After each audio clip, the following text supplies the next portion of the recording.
नमस्कार मैत्रिणींनो, श्री स्वामी समर्थ. माझ्या या चॅनलमध्ये तुमचं खूप खूप मनापासून स्वागत आहे. उद्या आहे 25 जून 2024 अंगारक चतुर्थी. तर आपल्या आयुष्यात आर्थिक अडचणी खूप असतात. प्रत्येक कामाची सुरुवात गणपती बाप्पाच्या आशीर्वादानेच होते. तर मंगळवारी येणारी चतुर्थी म्हणजे अंगारक चतुर्थी होय. ज्येष्ठ महिन्यात मंगळवारी अंगारकी संकष्ट चतुर्थी आहे. अंगारकीला व्रत उपवास करून विघ्नहर्ता गणेशाची पूजा केली जाते. दर महिन्याला संकष्ट चतुर्थीचे व्रत असते. त्या दिवशी गणेशासोबत चंद्राची पूजा आपण करतो अशी परंपरा आहे. त्याशिवाय हे व्रत पूर्ण होत नाही.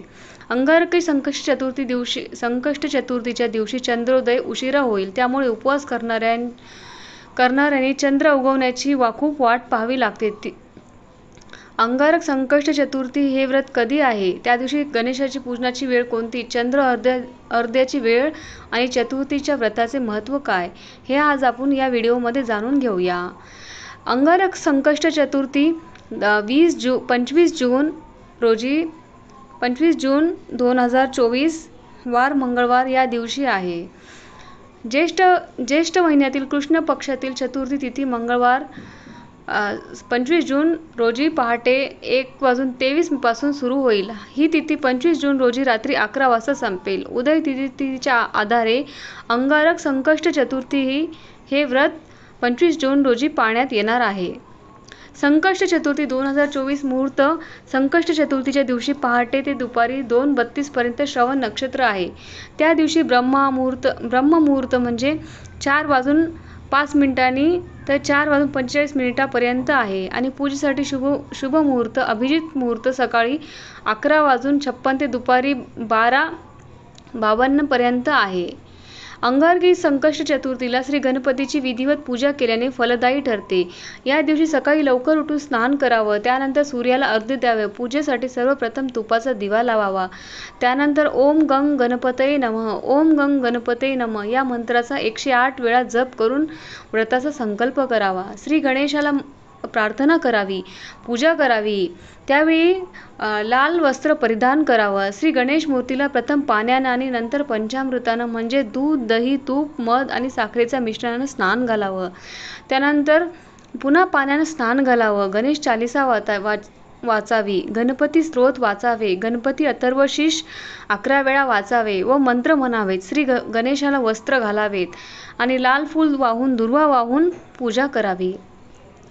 त्यानंतर मूर्तीला शेंदूर, चंदन, दुर्वा, फुलं किंवा हार घालावा. धूप दीप लावावा. त्यानंतर श्री गणेशाला मोदक, मिठाई, गूळ आणि फळांचा नैवेद्य दाखवावा. नारळ आणि दक्षिणा द्यावी. कुटुंबियासोबत श्री गणेशाची आरती करावी. त्यानंतर हातात फुलं घेऊन पुष्पांजली अर्पण करावी.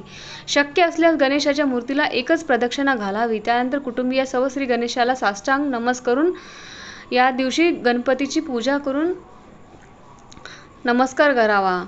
पण हे सगळं करताना तुळशीचा वापर कुठेही करू नये.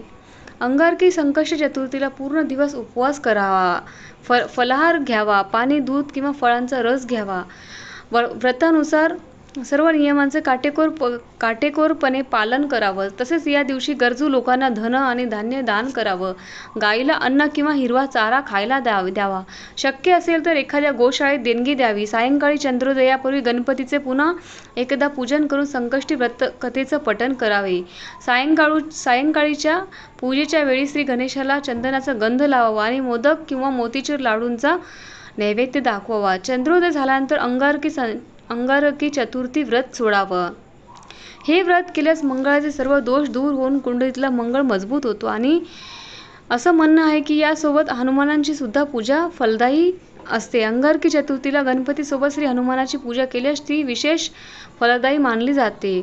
या दिवशी त्या व्यक्तीने शेंदुराचा टिळा लावल्यास कुंडलीतील मंगळ ग्रहांचा दोष दूर होतो. अंगारकी चतुर्थीला श्री गणपतीची मनोभावे पूजा केल्यास संबंधित व्यक्तीच्या जीवनातील सर्व विघ्न संकटे दूर होतात आणि त्याला सुख समृद्धी प्राप्त होते. श्री गणपती ही आपली आद्य देवता आहे असं आपण म्हणतो. तो बुद्धी, बळ आणि विवेकांची देवता आहे. अंगारकी चतुर्थीला श्री गणपतीचे व्रत देखील केलं जातं. अंगारकी चतुर्थीला व्रत केल्यास वर्षभरात सर्व चतुर्थीचं फल मिळतं आणि व्यक्तीच्या मनोकामना हे पूर्ण होतात असे हिंदू धर्माच्या शास्त्रज्ञानुसार सांगितलं जातं. अंगारकी चतुर्थीला श्री गणपतीचे 4 मस्तक आणि 4 हाताच्या स्वरूपात असतो. श्री गणपतीचे हे रूप संकटमोचन मानलं जातं. त्यामुळे त्या दिवशी हनुमानाची पूजा केली जाते. मंगळ ग्रहाने श्री गणेश प्रसन्न व्हावेत यासाठी कठोर तपश्चर्या केली होती. म्हणून चतुर्थी मंगळवारी आल्यास ती अंगारकी चतुर्थी म्हणून ओळखली जाते. असा आशीर्वाद गणपती मंगळाने दिल्याची प्रथा प्रचलित आहे. तर अशा प्रकारे आपण उद्या पूजा करूया. ही माहिती जर तुम्हाला आवडली असेल तर व्हिडिओला लाईक करा, शेअर करा, सबस्क्राईब करा. श्री स्वामी समर्थ.